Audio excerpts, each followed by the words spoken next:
My name is Jason. I am 58 years old. My wife, Manensa, died 13 years ago. I loved her more than anything. She was my world. When she left, my life broke. I worked hard all my life. I built my own business.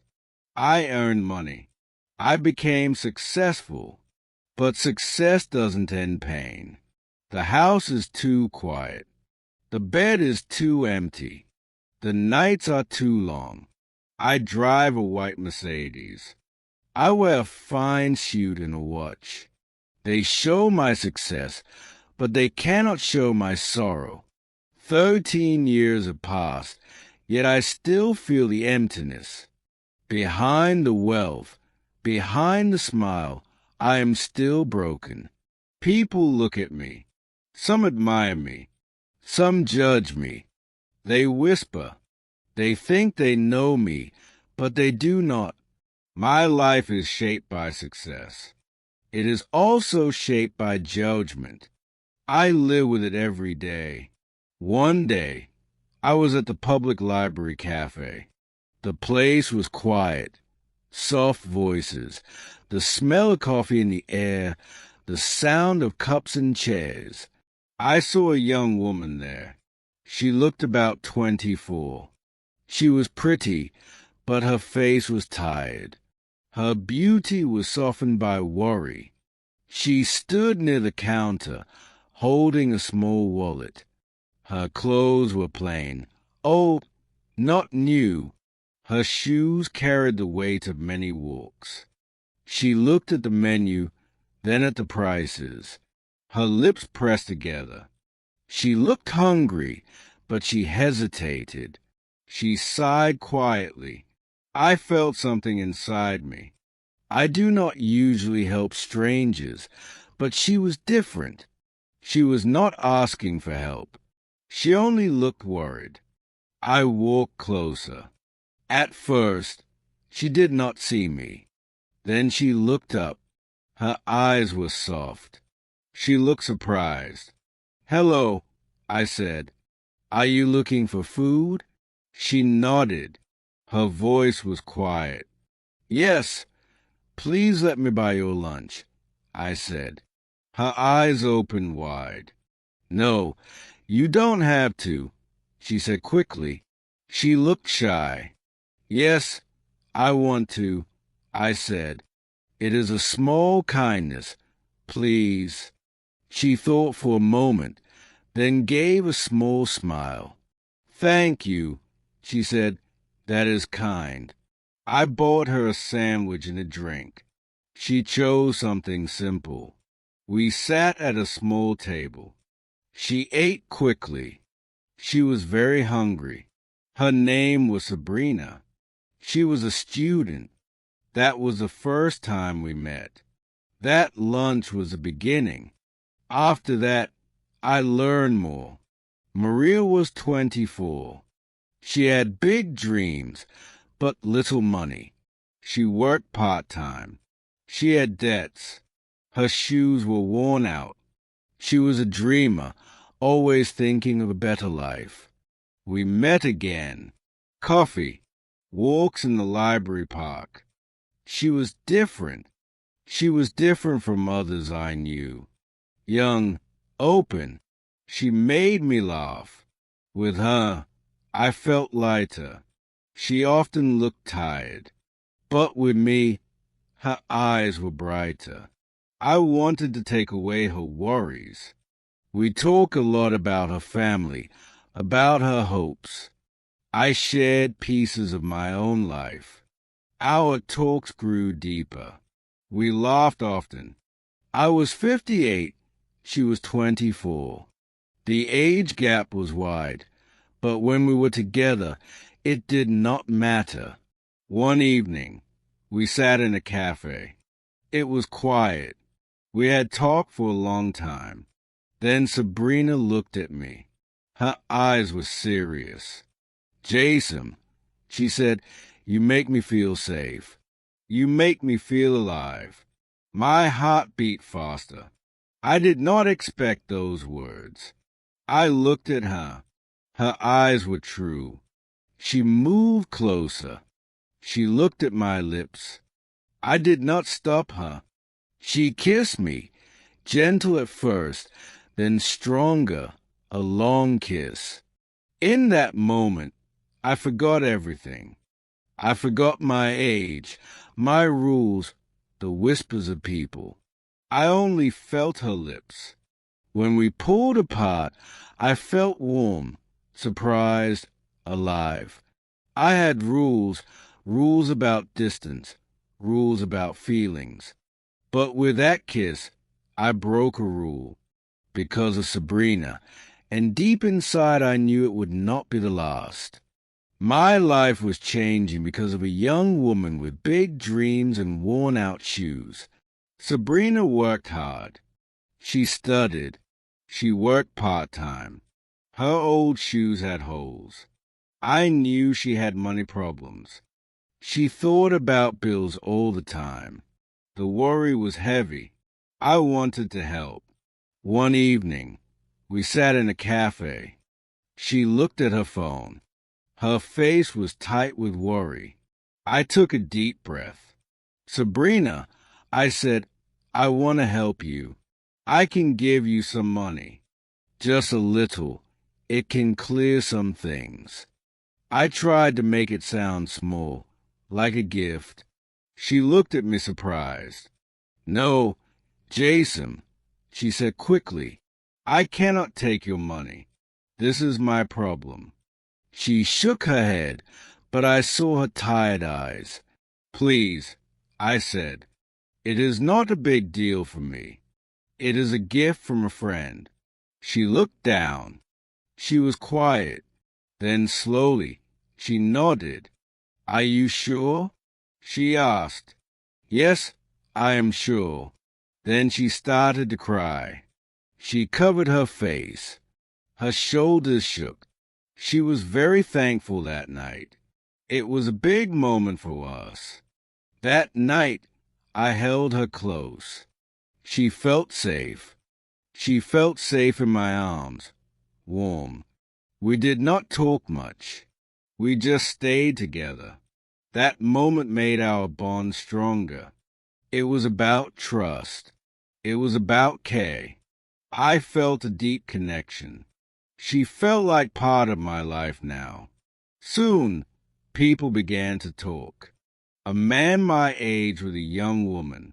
Whispers followed us everywhere. People talked behind their hands. They gave me a name.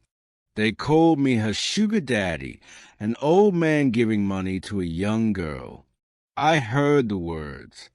I saw the looks. I tried to act strong. I walked with my head high. But inside, the words cut deeply. The gossip hurt more than I showed. One day, my son came home. It was the holidays. I had not seen him in weeks. I was happy. He called me from the road. Dad, he said, I am bringing a friend for dinner. Is that okay? I smiled. Of course, I said. The more, the merrier. I planned a meal, something warm, something special. I wanted the evening to be perfect. That night, the doorbell rang. I opened the door. My son was there, tall, happy. Next to him stood a face I knew. My heart stopped. It was Sabrina. My son friend was Sabrina. My hand shook. The glass almost fell. Sabrina's face turned pale. She looked away quickly. My son smiled. Dad, he said, this is Sabrina. She's my classmate. She's a good person. I tried to smile. It felt fake on my face. It was hard to pretend, hard to forget her lips. We sat at the table together that night. The food was warm, but the air was heavy. My son laughed. He talked about college. Happy, Sabrina did not look at me much. When she did, her eyes held a secret inside, a secret my son did not know. I ate my food, but I did not taste. My thoughts were loud. How could this happen? What should I do? I could barely breathe. After dinner, my son went to his room. He said he needed to study quietly upstairs. Sabrina stayed in the living room. The silence was sharp. I knew I had to speak. Sabrina, I said softly, this cannot continue. It has to end. The words were heavy on me. My heart was heavy too. It was the right thing to say. Too risky now. Too complicated. But Sabrina did not answer. She walked closer. She held my face in her hands gently. Then she kissed me. It was not gentle. It was strong, stealing the breath from me. It was full of feeling, full of need. Her passion burned in me.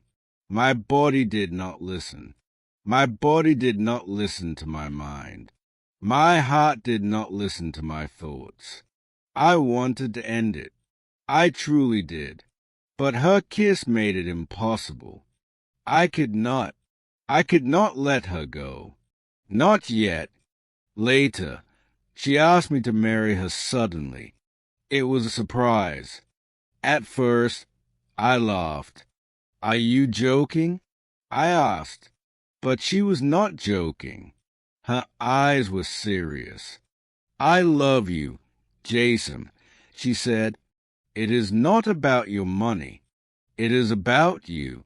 I listened. Her voice was soft. Her eyes were kind. But questions rose. Questions filled my mind. Did she really love me? Or did she love the life I offered? Or was this about the help I had given? People already talked about us and whispered. They called me names. Would marriage make it worse? Still, I wanted to believe her heart truly. I wanted to feel loved. So I said yes. My friends and family thought I was crazy. A man of 58 marrying a girl of 24. It was unusual. People judged us strongly. Even I was not sure if it was right. But I felt a deep connection. She made me happy. She made me feel young again. I wanted to take that chance. We decided to marry quickly. We did not want a big party. We chose Italy together. It was a beautiful country. The wedding was quiet. It was fast. Just us and a few close people. We stood together in a lovely place. The sun shone. The sun was shining. Sabrina held my hand. She looked into my eyes. She promised to love. She promised to love me forever. She kissed my hand. I felt true happiness. It was beautiful. It was a beautiful day. After the wedding, life began.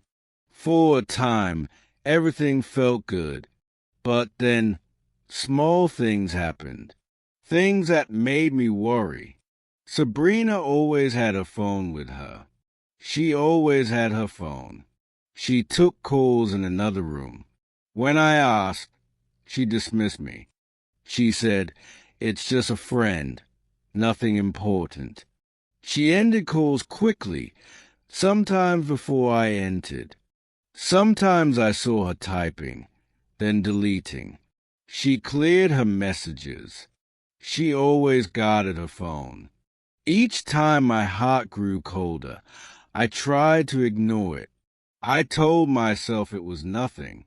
Maybe she was busy, maybe just college, just friends. But doubt grew inside me. One day I saw something. Sabrina was on her phone.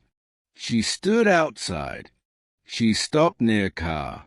A man was inside. He was young, handsome. Sabrina leaned down. She spoke to him. Then the car drove away quickly. He did not see me. My stomach dropped. I had never seen that man before in life. Who was he? Why was Sabrina so secret? The light of our wedding began to dim. I had a bad feeling. It was the first time I saw him. Later, I saw them again. Later, I saw them again near the library. Sabrina was not alone. The same man was there. He was Sabrina's age, handsome. His laugh was loud. I remembered Sabrina laughing like that with me in the beginning. Now she laughed like that with him. My stomach twisted. I sat in my car. I watched them. They walked close, too close. Sabrina looked happy, too happy.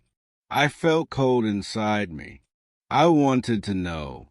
That evening, I asked her, "Who is that guy?" I said softly. Sabrina looked away. Him? Just a friend from college.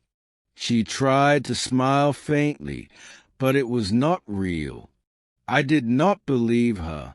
My mind knew. My heart knew deeply. The next day, I followed them. I drove slowly. I stayed back. I did not want exposure. They walked together. They went to a small park. They sat on a bench under a tree. I parked where I could watch. My hands gripped the wheel. The man touched Sabrina's arm softly. He leaned closer. His hand moved to Sabrina's face, soft on her cheek. Sabrina did not resist. Sabrina did not move away. Her eyes were soft, too soft. My heart broke completely inside me. It was like glass shattering. Sharp pain went through me. I closed my eyes in silent horror. This was not a friend. This was more.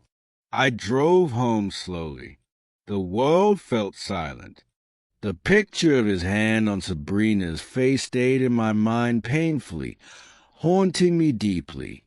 I felt alone, so very alone. Our wedding happiness was far away, a distant memory lost in shadows.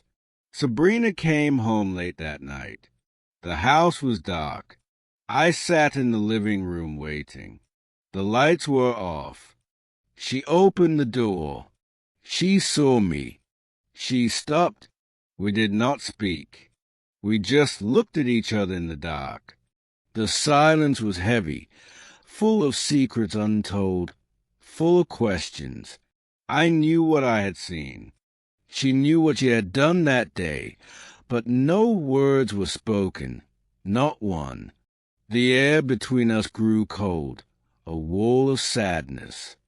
I went to bed, but I could not sleep. The image of the other man remained. His hand on Sabrina's face kept playing in my mind. 7. The sad truth. The next morning, our home was heavy with silence. I needed answers.